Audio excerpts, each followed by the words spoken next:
We know the most important position in sports is going to be the QB. So we're going to talk about a couple quarterbacks we think are happy and a couple that are probably mad after how the front office handled the draft. I got one for you. Are you ready? Hey, rip it off. Let's see. Nobody's happier in the NFL right now than Lamar Jackson. That boy is stoked. So first off, they go and they go and get the best guard in the draft. They go and get let me try and pronounce this correctly here.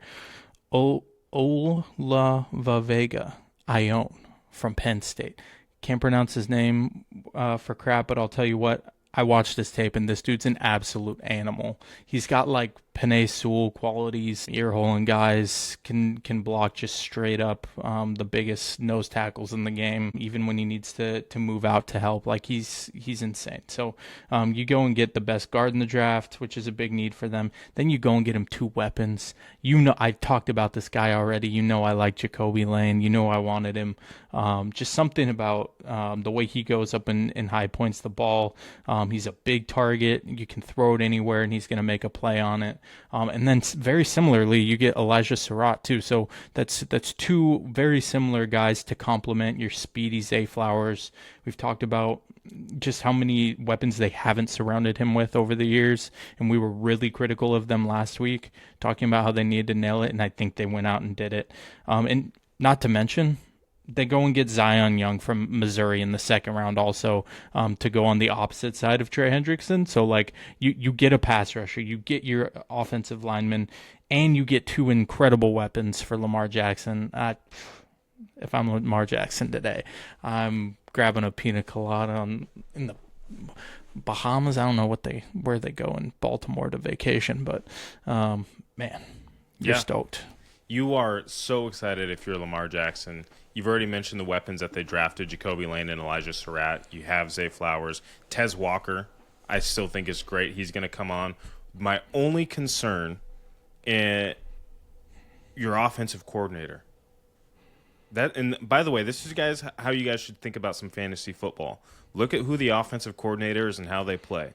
It changes the dynamic for each and every single position on the field. It sounds really obvious, but a lot of you guys are just looking at names. You're looking at always wide receiver one. What team is he on? Is he on the Browns? I don't want him. Is he now on the Falcons? I don't want him because they ain't throwing the football. Side shot. But Lamar Jackson has a new offensive coordinator in Declan Doyle. He came from the Bears. I can't remember if he was the passing game or running game coordinator. But you're getting a guy from, I guess maybe Ben Johnson's kind of starting his own tree now, having come from a few good years in Detroit, and then obviously last year with the Bears things started to look better. But yeah, Declan Doyle. A lot of question marks out. Declan Doyle, and he's What 20. a name. Okay, he's 29 years old. So either this is, hey, 5 out, we're throwing this rock, we're going crazy. I don't know what to expect. I don't know what to expect from Declan Doyle. It might take some time for this offense to get going, but goodness gracious, if you can find a way to get Derrick Henry activated still and get all these weapons activated, yeah, Lamar Jackson is mad stoked. Eric DeCosta, like we said, needed to nail this draft, and he did. You are stoked if you're Lamar Jackson. Are you telling me that Declan's not an insurance salesman? He might be. He might be part time. You never know.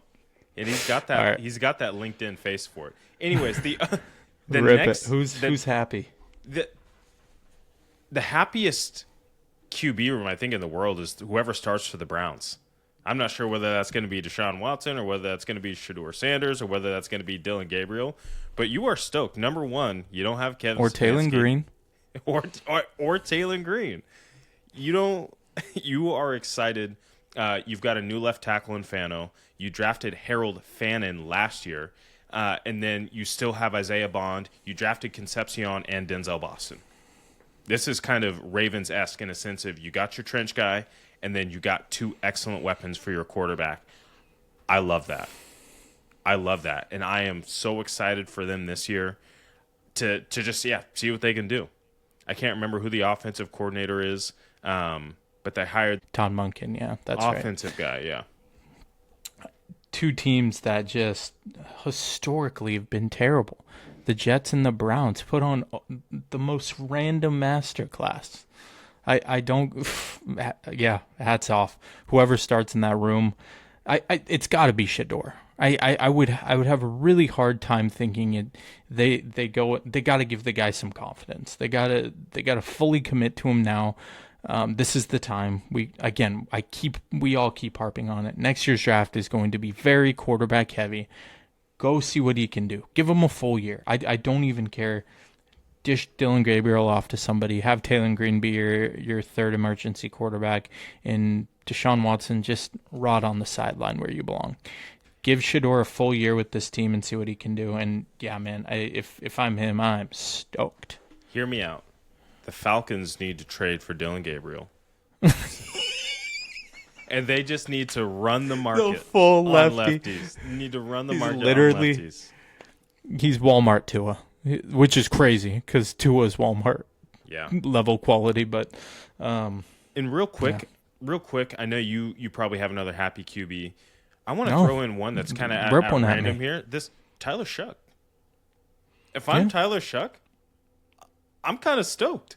You survived this draft without them drafting another quarterback. Did they bring in Zach Wilson? Is Spencer Rattler still there? Like, yeah. But none of those guys appear to be threatening you, or at least it hasn't been communicated that there's going to be a real competition. Now, there might be. We don't know. And you got Jordan Tyson to pair with Chris Olave, provided he can stay healthy. You got a nice receiving and pass pro back in Travis Etienne. If I'm Tyler Shuck, I'm pretty happy. Kind of an under the radar deal here, but I think Kellen Moore is doing some great work in New Orleans right now. no, I agree. And again, it's kind of like the inverse of what's happening in Cleveland. Sometimes the quarterback battle is actually the worst thing that can happen. Sometimes you need to give a guy a confidence, and like I said, just commit to a year because you know what Zach Wilson is, you know what Spencer Rattler is. You don't need to explore that any further. So give this guy a full year, get him another weapon, and then you can just plug and place the next guy if he doesn't work out into that QB room. So, yeah, if I'm him, I'm stoked. That means that the team's committing to me at least for the next year to go prove I can ball. Yeah. Speaking of uncommitted, who are the upset quarterbacks after this draft? Who is not You stoked know who about I'm this gonna situation? say. Talk to me. Justin Herbert's pissed, man.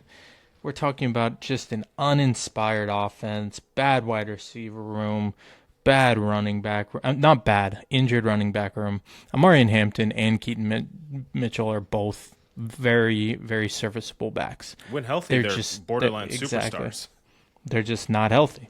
And there's all this team is what ifs. But anyways, they pass up on KC. They pass up on Omar Cooper. And not even for a lineman. They didn't even get a lineman until pick 63.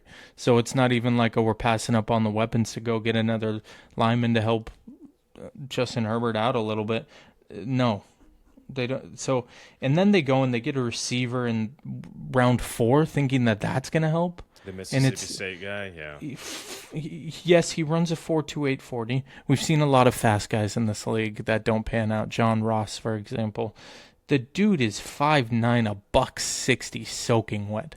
Like, and I don't want to hate on anybody. He could be a fantastic player, but these are the times where you have to go and get real playmakers, real game changers, not just a supporting cast.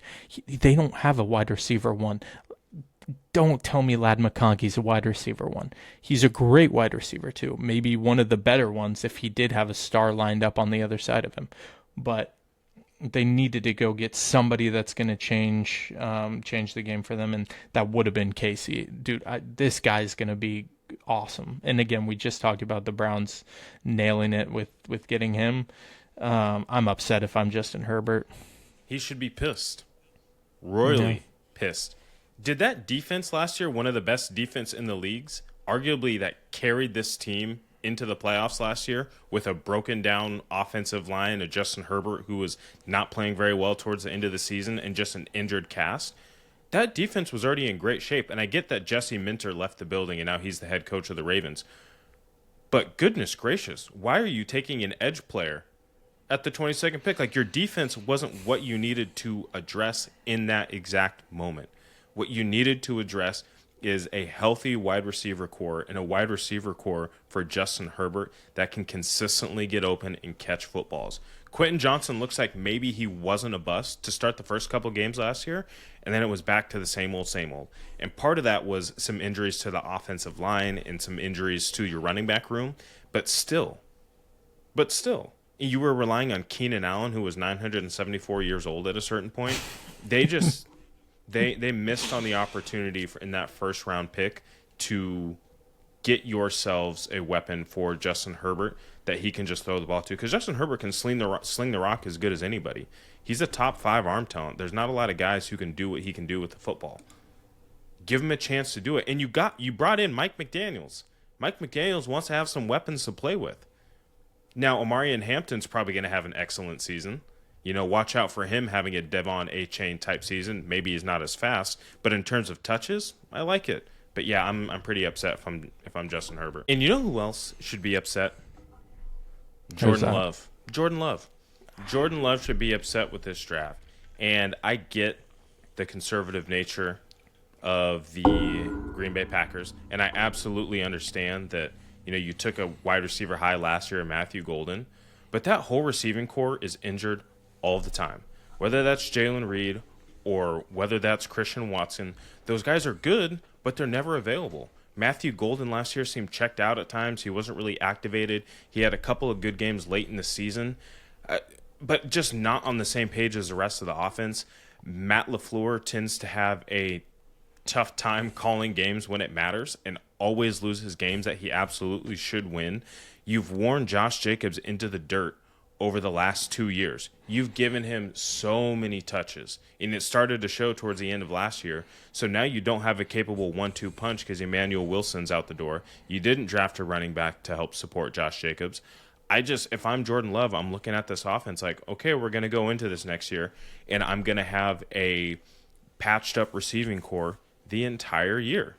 I'm tired of running this back. Now, maybe he's got his money and it doesn't matter to him, but if I'm Jordan Love, I'm like, goodness gracious. Maybe it's not that I necessarily... And Tucker Kraft coming off a massive injury. Maybe I'm not upset about the weapon choice. Maybe I'm upset about the coaches. Maybe I'm upset about the draft in its entirety. But I'm just irritated. You're about to run back more of the same of what hasn't worked for the better part of the last 4 years now. I just don't get what the Green Bay Packers are doing. Yeah, again, this is another case of not taking the momentum and running with it. And you hate to see it. You hate to see it in a quarterback that's honestly one of the better quarterbacks in the NFL, which are few and far between. So if you're not going to go and really give them the best team to go and succeed with, I don't know what you're doing. But yeah. And go ahead. Is there anything else you got on the Green Bay Packers? I was just going to say, they took the big swing last year on bringing in Micah Parsons, and that was awesome. When that doesn't work out and you're not sure how he's going to come back from his injury, yeah, you certainly feel like you got to replace some bits and pieces on that D-line. And I get that. That was your need. Your corners weren't necessarily strong since you got rid of Jair Alexander. And I see what they did in the draft. They literally went and got corners and defensive line. And I respect that. And then you drafted a place kicker late. But you're telling me not one of your picks could have been something on that offensive side of the football? That just confuses me. And again, you can run back those weapons. That's not a problem. Yeah. I wouldn't do it if I wouldn't.